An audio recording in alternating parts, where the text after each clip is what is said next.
Ny tontolon'ny fampianarana kosa no asiteny raha ny alatsinainy lasa teo no nanomboana ny fitsarana ny taratasy mpanadinana baccalauréat ho an'ny taranja teknika dia androany kosa no nanomboka izany ho an'ny taranja iombonan'ny teknika sy ny sokajy agapeny.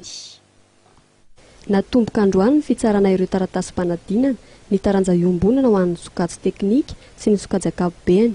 Tonga nanatanteraka izany ireo tompon'andraikitra teny amin'ny toerana naovana ny fitsarana eny amin'ny Université Ankatso.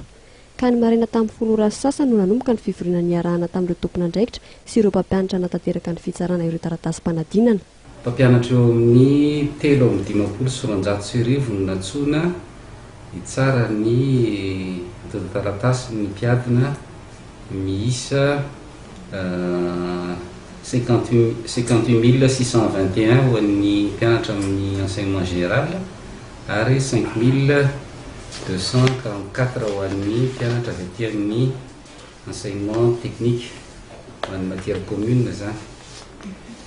Dia misy toerana telo no anaovana ny fitsarana ny taratasy mpanadinana.